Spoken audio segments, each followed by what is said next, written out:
The Philippines has over 7,000 islands and there are different people who live here. And we wondered, what could one day be like for people who live by the sea or up the mountains, for example?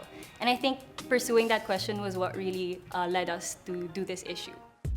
So the concept behind this issue, called One Day in the Philippines, was to capture a diverse range of stories from around the country that could all theoretically take place within a span of 24 hours. In the beginning, we were very ambitious about this issue. We wanted to shoot the whole issue in 24 hours, but we kind of realized that we were sacrificing the story.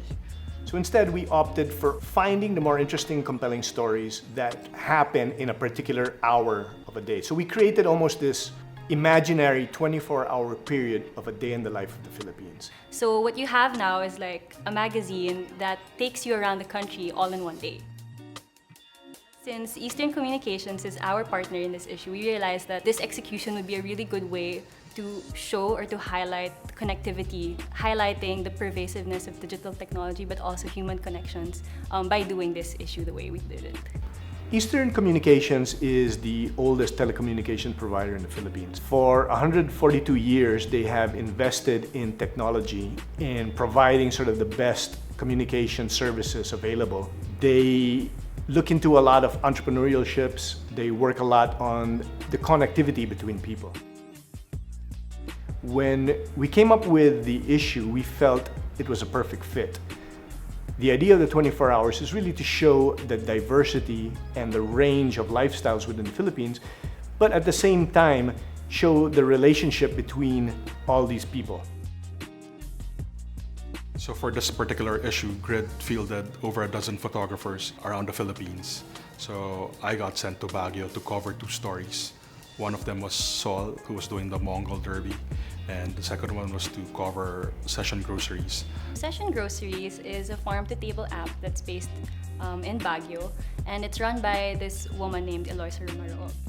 The whole idea of being able to connect from such a remote place as Baguio, farmers being able to reach the consumers even beyond that area, that interested me a lot, and I wanted to find out how digital bayanihan, so to speak, is carried out through networks like this, and how social media can be used to connect more people, like especially people in need.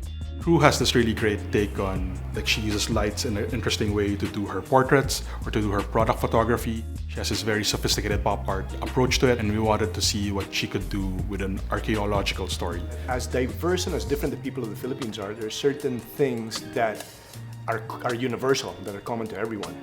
We did a photo essay by Maud Sarajan. Maud went back to Sulu after being away for 13 years, and he wanted to explore a little bit of the Tazoug cuisine that was there. And he submitted some really beautiful photography of lunchtime throughout that region. When lockdown happened, we posted a note on our website that said, "It's a strange time to be a travel magazine." And it really is. It really made us look into what the Grid plan was. As we sort of step out of lockdown, I feel the beginning of travel will be within the Philippines.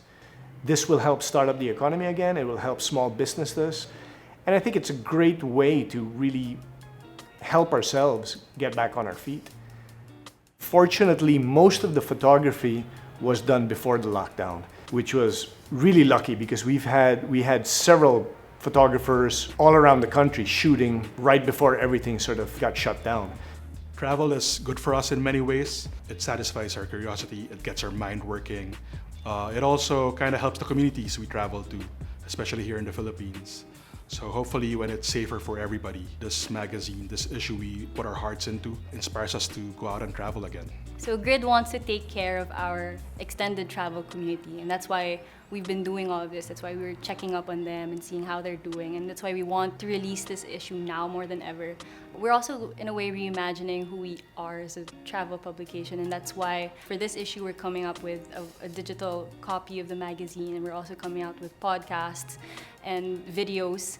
In this time of isolation, so to speak, we'll find like a way to still connect with other people. One of the things we always talk about in Grid is that every issue is a love letter to the Philippines. This issue more than ever has been sort of a "we miss you" letter, and we look forward to seeing you again.